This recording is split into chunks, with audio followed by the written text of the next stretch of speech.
என் மக்களே, மேற்கத்திய நாடுகளில் வெள்ளை இன மக்களை குறிவச்சு ஏகப்பட்ட விஷயங்கள் நடந்துட்டு இருக்கு.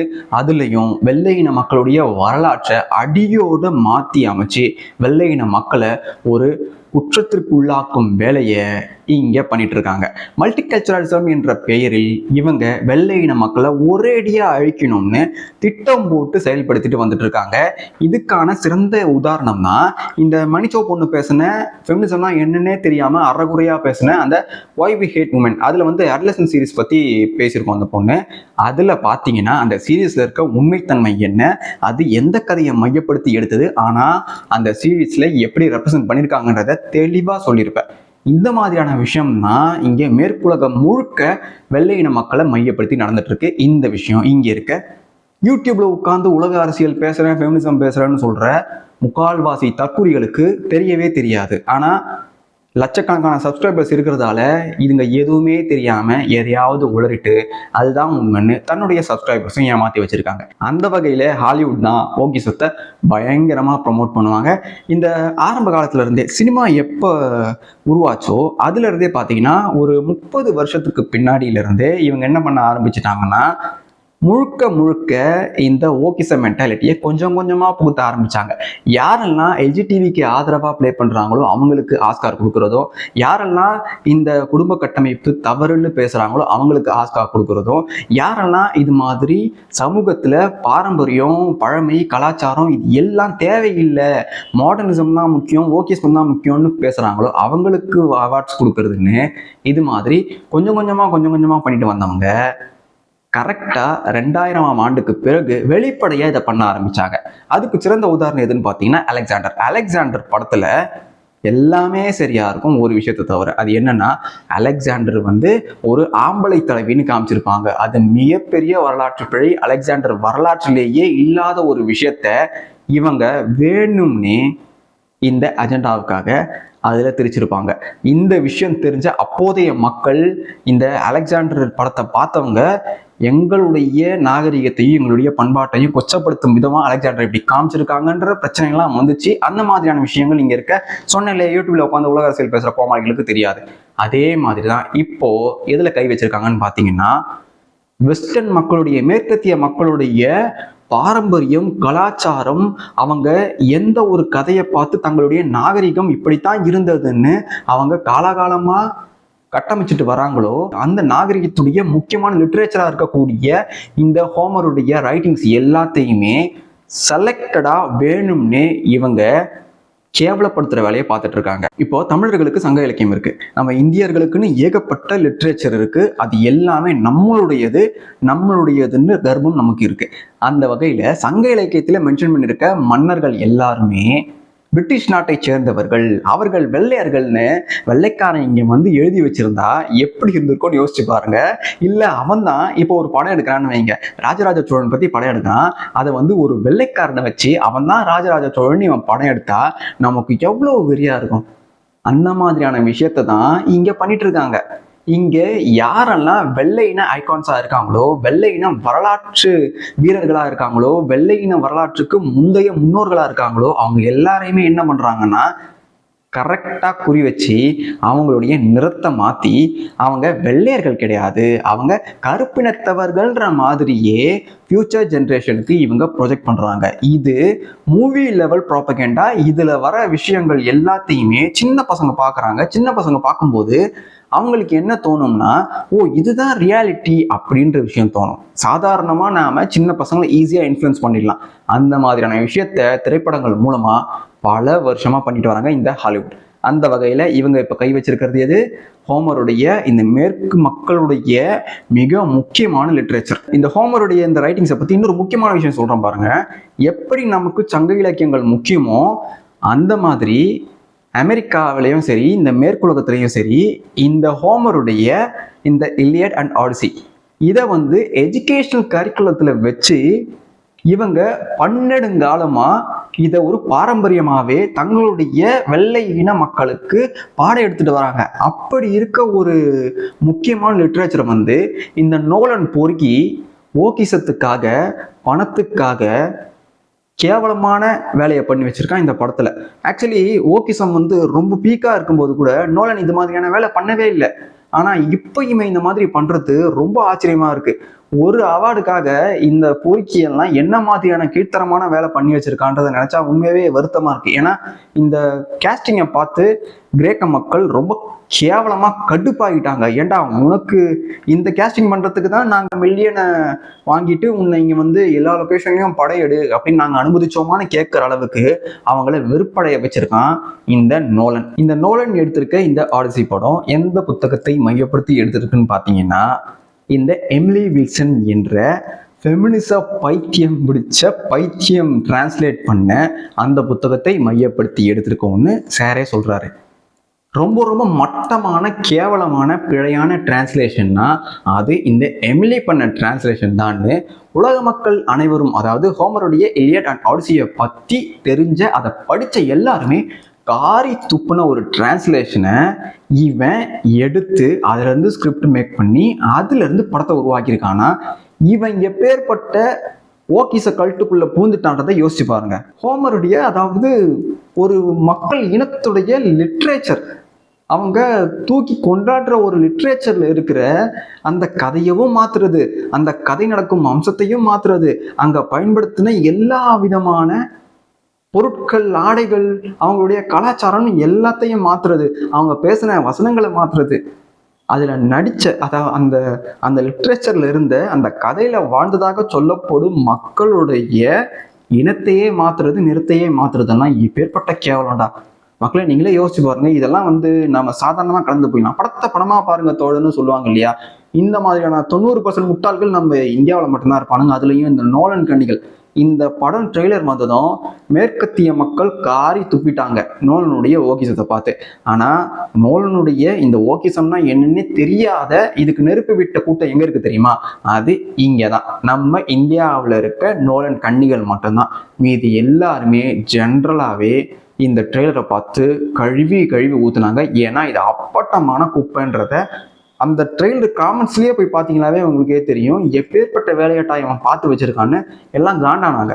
அந்த அளவுக்கு ஹோமருடைய லிட்ரேச்சரை கேவலப்படுத்தி வச்சிருக்கான் இந்த நோலன். இந்த ஹோமரை செலக்ட் பண்ணி ஏன் நோலனை வச்சு இந்த மாதிரியான ஓகிச படத்தை இவங்க எடுக்கணும்னு பார்த்தீங்கன்னா, ஏன்ஷியன் கிரீக்ஸ் எப்பவுமே என்ன பண்ணியிருக்காங்கன்னா, பெண்களை பொது வாழ்க்கையில் அவங்க இணைச்சிட்டதே கிடையாது. இவங்க என்ன பண்ணுவாங்கன்னா, பெண்களை ஒதுக்கி வச்சுட்டு, அதாவது இந்த தாழ்த்திட்டாங்க, அடிமைப்படுத்திட்டாங்க அந்த மாதிரியான ஆங்கிளே கிடையாது. இவங்க பொது வாழ்க்கைன்னு வந்துட்டா அது ஆணுக்கு ஆணாதான் இருக்கணுமே தவிரன்னு தான் இவங்க முடிவு பண்ணி பெண்களை வந்து அந்த இடத்துக்குள்ள நுழைக்கவே மாட்டாங்க. அந்த வேலையை இவங்க பண்ணவே இல்லை. அதனால இவங்க பெண்களுக்குன்னு ஒரு தனி வேலையை வச்சிருப்பாங்க, தனி சலுகைகளை கொடுத்து வச்சிருந்தாங்க. இந்த விஷயம்தான் இந்த ஃபெமினிச பைத்தியம் பிடிச்ச கோமாளிகள் இதுங்களுக்கு ரொம்ப வெறுப்பாயிடுச்சு. ஏன்னா கிரேக்கர்கள் பெண்களை பத்தி நிறைய விஷயம் சொல்லியிருப்பாங்க. கிரேக்க தத்துவவாதிகள் சொன்ன விஷயத்தெல்லாம் இங்க ஃபெமினிசம் பேசக்கூடிய பெண்கள் கேட்டா பாவம் அழுதே செத்துருவாங்க. அந்த அளவுக்கு அவங்க பயங்கரமா பேசி வச்சிருப்பாங்க. ஏன்னா எனக்கு தெரிஞ்சு இங்க இருக்க நம்மளுடைய தமிழ் அறிஞர்களை விட, தமிழ் முன்னோர்களை விட அங்க இருக்கவங்க பெண்களுடைய தன்மையை தெளிவா புரிஞ்சு வச்சுக்கிட்டு அவங்க என்னென்னலாம் பண்ணுவாங்க, எப்படி பண்ணுவாங்க, அவங்களுக்கு காரியம் சாதிக்கணும்னா என்ன மாதிரி பண்ணுவாங்கன்ற முதற்கொண்டு தெளிவா எழுதி வச்சதாலேயோ என்னமோ இந்த கிரேக்க தத்துவவாதிகளை பார்த்தா ஃபெமினிஸ்டுகளுக்கு எப்பவுமே ஒரு காண்டு இருக்கத்தான் செய்யும். அதையும் தாண்டி கிரேக்கர்கள் முழுக்க இந்த ஹை மேஸ்குலினிட்டியை நம்பியே அவங்களுடைய வாழ்க்கையை வாழ்ந்தவங்க.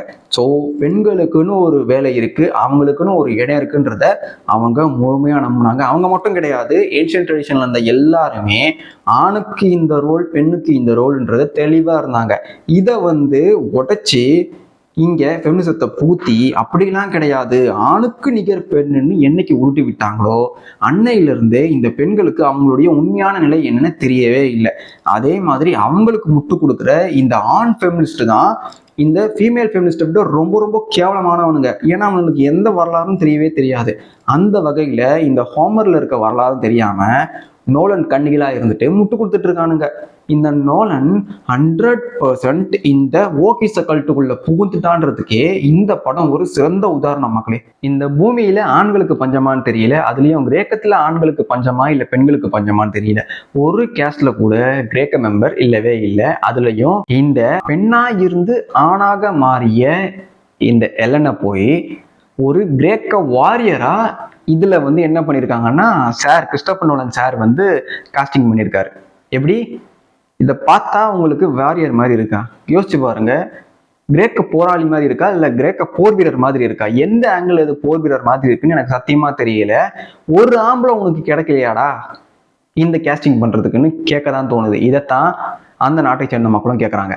அதே மாதிரி இதெல்லாம் அத்தினாவை எப்படி ஹோமர் வந்து ரெப்ரசன்ட் பண்ணியிருப்பாருன்னு நீங்க படிச்சு பார்க்கணும் மக்களே. அவ்வளவு அழகா ரெப்ரசன்ட் பண்ணியிருப்பாரு.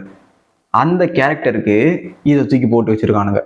அதே மாதிரி ஹெலன் ஆஃப் ட்ராய்லாம் சொல்லவே தேவையில்லை. இங்க வந்து நமக்கு இவங்க அழகா இருக்காங்களா இல்ல கேவலமா இருக்காங்களா அது மேட்டரே கிடையாது. இங்க என்ன பிரச்சனைனா இந்த ஹோமர் போர்ட்ரே பண்ணியிருக்க நிறத்தை மாத்தி வேறு நபரை இங்க போடுறது தான் நமக்கு பிரச்சனை. இது முழுக்க முழுக்க அவங்களுடைய கலாச்சாரத்தையும் அவங்களுடைய இனத்தையும் கேவலப்படுத்துற விஷயம். அப்படி ஒரு விஷயத்த ரொம்ப சர்வசாதாரணமா பண்ணிட்டு போயிருக்கான் இந்த நோலன் பொறுக்கி. அது தெரியாம இங்க இருக்க நோலன் கண்ணிகள் விசிலடிச்சிட்டு இருக்கானுங்க. இங்க இது வந்து ஹெலன் ஆஃப் ட்ராயா, யாரு லூபிட்டா வந்து ஹெலன் ஆஃப் ட்ராயா. இங்க லூபிட்டா நாயங்க வந்து அழகா இருக்கான் அழகா இல்லை அப்படின்னு இவன் மென்ஷன் பண்றான். நீங்க யாரும் உள்ள வேணாம், இங்க அழகை பத்தியே பேசவே இல்லை.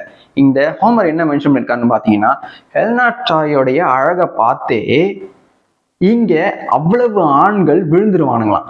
அவங்களுடைய அழகை பார்த்து தான் இந்த போரே ஆரம்பிச்சது, அந்த அழகால தான் இது எல்லாமே நடந்ததுன்னு அந்த ஆள் அவ்வளவு அழகா செதுக்கி வச்சுட்டு போயிருக்கான். அதுலயும் தெளிவா ஹெலன் ஆஃப் ட்ராயை எப்படி எழுதி வச்சிருக்காருன்னா வெள்ளை நிற பெண். அங்க எங்கேயுமே கருப்பு சம்பந்தமான எந்த ஒரு நிற ஆட்களும் அங்க இருந்ததற்கான அடையாளத்தையே அவர் எழுதிட்டு போகவே இல்லை. அப்படி இருக்கும்போது இந்த நோலன் பொறுக்கி பண்ண காஸ்டிங்ல முக்கால்வாசி இந்த கருப்பினத்தை சேர்ந்தவர்கள். அதுலயும் ஹெலன் ஆஃப் ட்ராய் இந்த கதையுடைய முக்கிய கருவே அவங்கதான். இந்த ட்ராய் 2004 வந்த படத்தை தயவு செய்து சொல்றேன், இந்த ஆடிசி குப்பையை பார்க்கறதுக்கு முன்னாடி இந்த ட்ராயை பார்த்துருங்க. அதெல்லாம் வந்த காலத்துல ரொம்ப திட்டினாங்க அந்த படத்தை. ஆனா இப்போ அதை ஏண்டா திட்டணும்னு அழுதுட்டு இருக்காங்க. அப்பேற்பட்ட ஒரு ரெப்ரசன்டேஷனை அந்த ஆடிசிக்கு கொடுத்ததுன்னு பார்த்தீங்கன்னா அது ட்ராய் படம் தான்.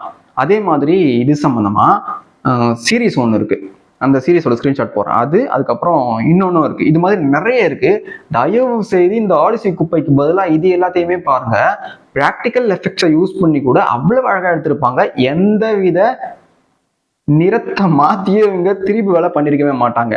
ஆனா இப்படி பண்ண வேண்டிய படத்தை இவன் யார் பேரழகி உலக அழகி, அவளை பார்த்து இந்த போர் நடந்துச்சு, அவளுக்காக 400-4000 கப்பல்கள் வந்து நிற்கும் அப்படின்னு இந்த ஹோமர் மென்ஷன் பண்ணியிருக்காரோ அந்த கேரக்டருக்கு லூபிட்டோவை போட்டிருக்கான்னா இந்த நோலன்கள்லாம் இவனுக்கெல்லாம் மூளை சரியா வேலை செய்தா இல்லையான்னு எனக்கு தெரியவே இல்லை. வேலை செய்தா இல்லையான்னு நீங்களே காமெண்ட் பண்ணுங்க. இந்த நோலன் வந்து இட்டாலியன் மேகசினுக்கு ஒரு இன்டர்வியூ கொடுத்திருந்தான். அதுல வந்து ஸ்டார் வார்ஸ் என்ற சயின்ஸ் ஃபிக்ஷன் படத்தையும் ஒரு எபிக் ட்ரெடிஷ்னல் போயத்தையும் கம்பேர் பண்ணி ஸ்டார் வார்ஸ் படத்துல இருக்கிற விஷயத்துக்கு எல்லாம் ஆதாரத்தை இங்க மக்களால கேட்க முடியுமா, அதுல இது மாதிரியான மாற்றங்கள் இருக்குன்னு பேச முடியுமான்னு ஒரு இன மக்களுடைய வரலாற்றையும் சயின்ஸ் ஃபிக்ஷன் படத்தையும் கோத்து வச்சு பேசுறான்னா இவனையெல்லாம் அறிவாளின்னு ஒரு காலத்துல நான் நினைச்சிட்டு இருந்ததை நினைச்சா உண்மையாவே மக்களை என்னையே சிறுப்பால் அடிச்சுக்கணும் போல இருக்கு. ஏன்னா இப்பேற்பட்ட ஒரு கேவலமான ஒருத்தனை நீங்க எங்கேயுமே பார்க்க முடியாது. கொஞ்சம் யோசிச்சு பாருங்க, ஒரு சயின்ஸ் ஃபிக்ஷன் படம் அது வந்து முழுக்க முழுக்க கற்பனை. ஒரு கற்பனையையும் ஒரு இனத்துடைய ட்ரெடிஷ்னல் லிட்ரேச்சரையும் இவன் கம்பேர் பண்ணி ஆதாரத்தை கேட்க முடியுமா, அதில் இந்த மாற்றத்தை செய்து விட்டேன்னு சொல்ல முடியுமான்னு ஊர்ந்துட்டு இருக்கான். ஹோமருடைய அவருடைய ஒரிஜினல் எழுத்துலேயே நாம எடுத்து வச்சு ஸ்கிரிப்ட் பண்ணோம்னா எந்த வித டிரான்ஸ்லேஷனுமே தேவையில்லை. அவர் அவ்வளவு அழகா எழுதி கொடுத்துட்டு போயிருக்காரு. இங்க அவருடைய எழுத்தை டிரான்ஸ்லேட் பண்ணி பல மொழிகளுக்கும் மொழிபெயர்க்கும் போது இந்த மாதிரியான விஷயத்த பண்ணுவாங்க. ஆனா ஹோமருடைய இங்கிலீஷ் டிரான்ஸ்லேஷனையே பார்த்து இங்க அஜெண்டாவுக்காக ஏகப்பட்ட டிரான்ஸ்லேஷன் பண்ணியிருக்காங்க. ஆனா அதுலயும் கேவலமா இருக்க டிரான்ஸ்லேஷனை பார்த்து தான் நான் என்னுடைய படத்தையே எடுப்பேன்னு இந்த ஃபெமினிஸ்டான இந்த எம்லி எழுதின கன்றாவியான மொழிபெயர்ப்பை பார்த்து இவன் படத்தை எடுத்துட்டு இது மாதிரியான பேச்சை வேற பேசிட்டு இருக்கான்.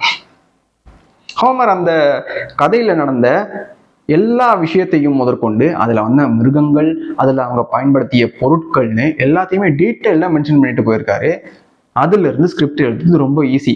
ஆனால் அதை அப்படியே உல்டா பண்ணி ஃபெமினிச அஜெண்டாவுக்காக இந்த எமிலி கேவலமாக எழுதி வச்சிருக்கு. அதை பார்த்து இவன் ஸ்கிரிப்ட் பண்ணி ஒரு கன்றாவியான படத்தை எடுத்துட்டு இதை ஸ்டார் வார்ஸ் என்ற கற்பனை கதையோடு ஒப்பிட்டு பேசுகிறான்.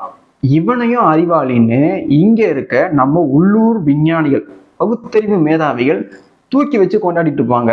இவனே ஆவரேஜ் குப்பை தான் இங்க நிறைய பேருக்கு தெரியவே இல்லை. இந்த இடதுசாரிகள், கம்யூனிசவாதிகள், ஃபெமினிஸ்ட், இந்த எல்ஜிடிவி எஸ்டி பிளஸ் இதையெல்லாம் பின்பற்றக்கூடிய இன்னும் இந்த லிஸ்ட்ல இருக்க இந்த ஏத்திசவாதிகள், அறிவியல் தான் எனக்கு எல்லாமே பேசுறவங்களுக்கு என்ன மாதிரியான ஒரு காமன் ஃபேக்டர் இருக்குன்னு பார்த்தீங்கன்னா, இவங்க எல்லாருக்குமே பழமைனா பிடிக்காது. ஏன்னா இவங்க எல்லாருமே மாடர்னாக இருக்கிறவங்க, இவங்களுக்கு மாடர்னிசம் தான் பிடிக்கும். அதனால பழமைனா எதுவுமே பிடிக்காது. ஏன்னு பார்த்தீங்கன்னா முக்கியமான காரணம் அதில் இருக்கு. ஏன்னா இந்த பழமையான மக்கள், பழங்கால நாகரிகத்தில் வாழ்ந்த பண்டைய மக்கள் எல்லாருமே எதை அடிப்படையாக வச்சிருப்பாங்கன்னு பார்த்தீங்கன்னா, ethical values, moral, religion, femininity, masculinity, இந்த அஞ்சுத்தை பயங்கரமா முன்னிறுத்தி ஒரு சமுதாயத்தை இவங்க கட்டமைச்சிருப்பாங்க. எல்லா சிவிலைசேஷனும் அப்படித்தான், இதைத்தான் முக்கியமானதா வச்சிருப்பாங்க. ஆனா இதன் மூலமா வளர்ந்து இப்போ நாம நவீனமா டெவலப் ஆகிட்டோம். இது இந்த கோமாளிகளுக்கு தெரியாம என்னமோ இவங்க பிறந்ததுமே மாடர்ன் டெக்னாலஜியோட பிறந்துட்டா மாதிரியும், இது எல்லாத்துக்குமே ஆதி விதைய போட்ட இந்த முன்னோர்கள் எல்லாம் முட்டாள்கள்ன்ற மாதிரியும் இன்னைய வரைக்குமே இவனுங்க இந்த மாதிரியான ஒரு மைண்ட் செட்ல இருப்பாங்க. ஆனா அவங்க எதெல்லாம் சரி எதெல்லாம் சரியில்லைன்னு நல்லா மனிதனுடைய எண்ணம், செயல்பாடுன்னு எல்லாத்தையுமே ஆராய்ஞ்சு கிளியரா இவங்க என்ன பண்ணிருப்பாங்கன்னா, இவங்க கேட்டகரைஸ் பண்ணி இந்த மாதிரி தான் இருக்கணும்ன்றத ஸ்ட்ரக்சர் பண்ணி வச்சுட்டு போயிருக்காங்க. ஆனா இது எதுவுமே இப்ப இருக்கக்கூடாது, இதெல்லாம் இருந்தா இங்க ஓகிசத்தை ப்ரொமோட் பண்ண முடியாது, ஃபெமினிசம் மூலமா பெண்களை அழிக்க முடியாது, எல்ஜிடிவி எஸ்டி பிளஸ் மூலமா ஆண்கள் பெண்கள் 2 பேருடைய மனசையும் மாத்தி இங்க சமுதாயத்தையே கேவலமாக்க முடியாதுன்னு திட்டம் போட்டவனுங்க தெளிவா இந்த வேலையை பார்த்துட்டானுங்க. தெளிவா பார்த்ததன் விளைவுதான் இங்க கேவலமான ஒரு டிரான்ஸ்லேஷனை இங்க பெஸ்ட் செல்லரா ஆக்கக்கூடிய அளவுக்கு மக்கள் இங்க உயர்ந்து நிக்கிறாங்க. யோசிச்சு பாருங்க, கேவலமான டிரான்ஸ்லேஷன் படிச்ச எல்லாருமே காரி துப்பிட்டாங்க. தயவு செய்து இந்த ஆடிசி படத்தை பார்க்காதீங்க. அப்படியே நீங்க பார்க்கணும்னு நினைச்சீங்கன்னாலும் அதுக்கு முன்னாடி ராபர்ட் ஃபிட்ஜெரால்டுடைய இலியட் அண்ட் ஆடிசி டிரான்ஸ்லேஷனை தயவு செய்து படிச்சிருங்க. அப்படி இல்லையா நம்மளுடைய தமிழ் டிரான்ஸ்லேஷன்ஸ் கூட இருக்கு, அதில் கூட அதை படிங்க. ஆனா இந்த கன்றாவி படத்தை தயவு செய்து பார்க்காதீங்க. ஏன்னா நாம இதெல்லாம் நார்மலைஸ் பண்ண எந்த மாதிரியான விஷயங்கள் நம்மளுடைய எதிர்காலத்தை சேருதுன்னே இங்க நிறைய பேருக்கு தெரியல. இதையும் நார்மலைஸ் பண்ணிட்டோம்னா கிறிஸ்டோபர் நோலன் மாதிரியான ஓப்பன் ஓகிச பொறுக்கியெல்லாம் இன்னும் கேவலமான விஷயத்தையும் படமா எடுப்பான். இன்னும் சில நம்ம உள்ளூர் அறிவாளிகள் சொல்லுவாங்க, இது மித், இதுக்கு எந்தவித ஆதாரமும் கிடையாது, இதுக்கு வரலாறு கிடையாது, இது உண்மையாகவே ஒரு புராண கதைன்னு உருட்டுவாங்க. ஆனா Alexander the great, Maaveeran Alexander கிமு 334ஆம் ஆண்டு ட்ராய் நகரத்திற்கு போய் தன்னுடைய படை வீரர்களோடு அந்த நகரத்தை கிராஸ் பண்ணும்போது அங்க போய் நின்று அவருடைய சமாதியில எண்ணெயை ஊற்றி அபிஷேகம் பண்ணி விளக்கி ஏற்றி அங்க பல சடங்குகள் செஞ்சு, அதே மாதிரி அத்தினா கல்லறையும் போய் அங்கேயும் இது மாதிரியான வேலைகளை செஞ்சு தன்னைத்தானே அடுத்த அவதாரமான அகிலிஸ்ன்னு நினைச்சுக்கிட்டாரு அலெக்சாண்டர். இவர் அந்த கல்லறைக்கு போய் இவ்வளவு வேலையை செஞ்சிருக்காருன்னு வரலாற்றாசிரியர்களான புளூட்டாச், டியோடரஸ் சிகுலஸ், ஆரியன்னு நிறைய பேர் இந்த சம்பவத்தை மென்ஷன் பண்ணியிருக்காங்க அலெக்சாண்டருடைய வரலாற்றுல. அதாவது இது ஒரு கற்பனை புராணம் அப்படின்னு இருந்தா அத்தினா கல்லறைக்கும் இந்த அகிலிஸ் கல்லறைக்கும் போய் இங்க அலெக்சாண்டர் விசிட் பண்ணணுன்ற அவசியமே கிடையாது. சரி, அப்படியே இது புராண கதை, இது மித்தா இருந்தாலும் அலெக்சாண்டர் த கிரேட் இத மிகவும் நேசிச்சு தன்னைத்தானே அகிலிஸ் நினைச்சு தன்னுடைய முன்னோரா அவரை கருதுன அந்த ஒரு எபிக் போயமை இந்த கிறிஸ்டோபர் நோலன் எப்படி செதுச்சு வச்சிருக்கான்னு அந்த வழியில் வந்த மக்கள் எப்படி வேதனைப்பட்டிருப்பாங்கன்னு யோசிச்சு பாருங்க. எப்படி 1000ல் ஒருவனை செல்வராகவன் கேவலப்படுத்தி நம்ம பாண்டியர்களையும் சோழர்களையும் இப்படி பிரிச்சு கேவலமான விஷயத்த காட்டினானோ அதே மாதிரியான விஷயத்த தான் இங்க இந்த கிறிஸ்டோபர் நோலன் பொறுக்கியும் ஹோமருடைய இந்த எபிக்ல பண்ணி வச்சிருக்கான். Until we meet again.